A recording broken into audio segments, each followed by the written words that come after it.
Hi there. Welcome to today's segment of whatever we're calling the show. I'm going to give a moment. I know a few people are coming on here. I'm excited to see you. Today we're going to talk about marketing plans versus a marketing campaign and what the big difference is, because I know it can be confusing. If you're not, if you're not eating, living, breathing, marketing stuff like some of us are, then it just may not really make that much sense to you. You might be going, over the years I've heard a lot of people tell me, yes, I really need a marketing plan. So what does that mean to you?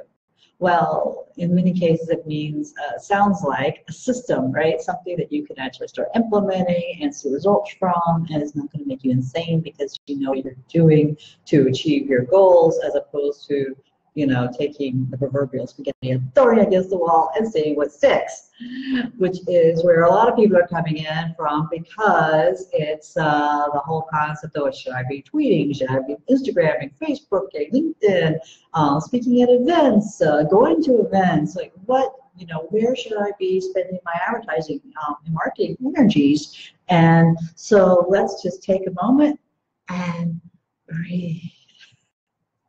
And we're going to discuss today the difference between a marketing plan and a marketing campaign. So as you're coming in, hello, please drop in an emoji or a comment or something so I know that you're here. And if you would, let me know what your biggest marketing question is or dilemma in the comments too, because I can address those as we towards the end of this. Okay, so let's start with your marketing plan. So do you know what your marketing plan is? Do you know what a marketing plan is? It's okay if you don't.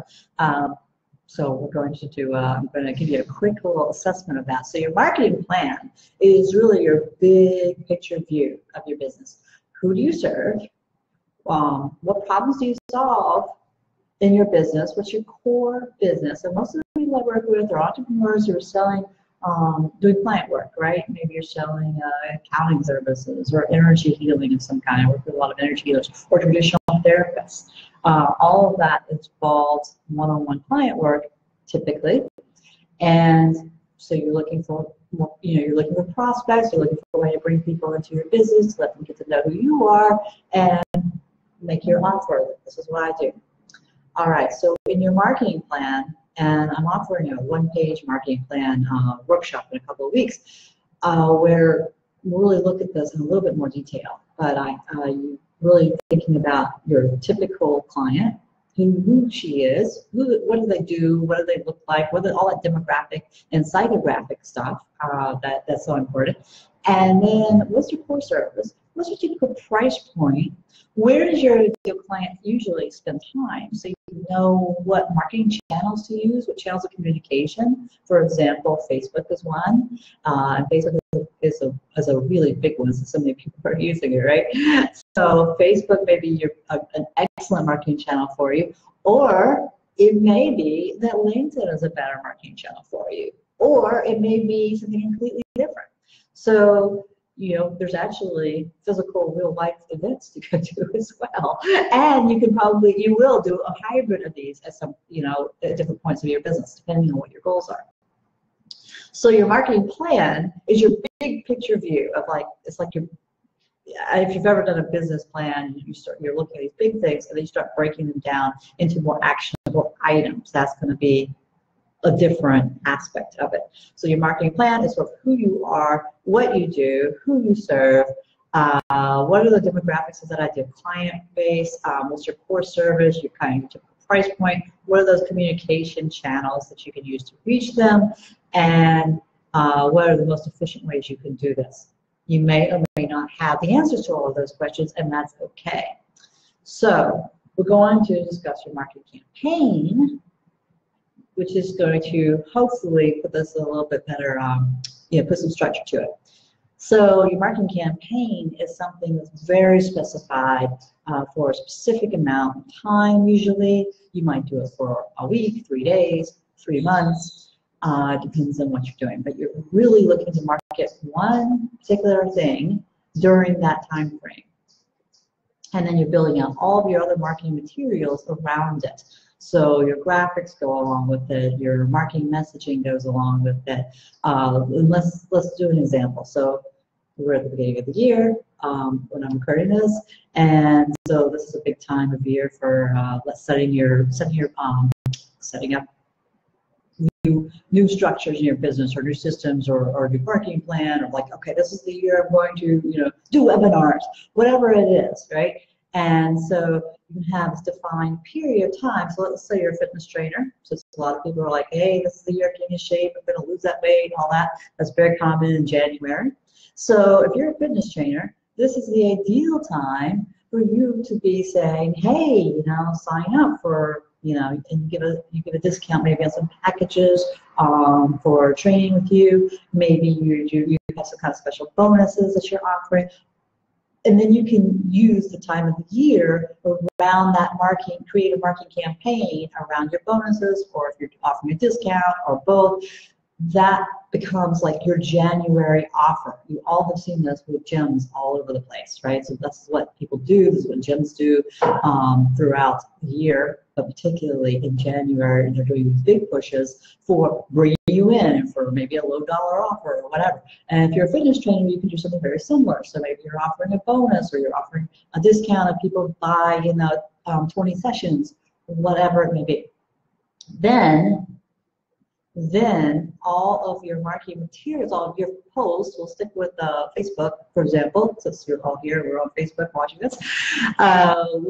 Then you create a series of content posts that create your offer, right? You do a teaser post, hey, you can find out more here, and with a link to the website with the page on it about the offer. You can do this in many different ways. There are different. That becomes your strategy, your tactics of how you're going to achieve it, right? And what are you going to put into place?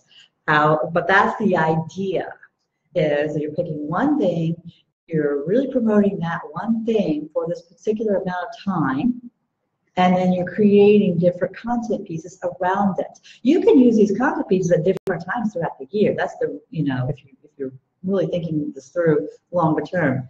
And you can definitely do this. This is not like just for a big business. So this is how it's done. So you really create a marketing campaign around something specified, and you define, okay, what is it for? So if it's a fitness trainer and you're offering a discount on a certain number of packages, sign up for this. And then in your different posts, you'll talk about results that people have achieved from working with you. You can offer some testimonial posts within that. And then you're going to map all this out. You don't do it on the fly, right? I think that's pretty clear here. You're thinking this through ahead of time, and you're mapping it out ahead of time. So then you're scheduling them out to go out different times of the week or different times of the day, and you have your graphics all set up. And if you want to run ads, then you have that planned. That go as another component of it. Tell me if this makes sense. Put it in the comments below, like, yes, Jennifer, this makes sense, or you have questions about it. Tell me what you do. I know that we have people on here, but I don't know who it is because it's not showing me your names. So tell me what questions you have, because I'm here to help. Anyone? Any questions, or does this make sense? Tell me if it makes sense, please. Makes sense to you? Okay, good. Okay, good. So that's really that's the biggest difference. So the campaign is a defined amount of time, and the plan is your bigger overarching view of this. Yeah, the one concept definitely makes sense. So in a couple of weeks, I think it's January 16th, but I need to check my calendar. I'm going to be doing a webinar, a training on. We're going to talk about your one-page marketing plan, and then we're also going to break it down to like this 30-day marketing roadmap that you design for yourself. I'm going to walk you through ways to do that, and you can get a template that you can fill out for your that you can then adapt it throughout the year, and as you go through this. Ideally, you're tracking. Of course, if you haven't done this before in this kind of a way, then you don't really have a whole lot of data. Because I know a lot of entrepreneurs don't really know their best marketing methods. They don't really know where their best leads come from necessarily. And the way you learn that is by tracking it, right? You go, oh, well, I spoke at this event, and that brought in X number of names, and one of them became clients or two of them became clients. Oh, so that was a good avenue, perhaps. So it depends on, you know, what you're doing, but you want to be tracking all of this information over time so that you know where you're spending your energy and where it should be. Yeah, focusing for a week or a month. I mean, you're not. You have to focus for a week, right? But I think feel like 30 days is good. Like you try to do much more than that. You know, 90 days is kind of ideal, but 30 days is a really great starting point because okay, so at the end of the month you go, all right, here's where we're going to be, and if the month is 4 weeks long, say, then and you have to give yourself at least a week to promote things. Right? And so you want to be promoting throughout the month. If you're promoting your one thing for that month, you can get much bigger and do this whole marketing plan for the year. But I find that many people get completely overwhelmed with that concept, myself included, because you know what? Things are going to change over the year, over the course of the year. Your business is going to shift.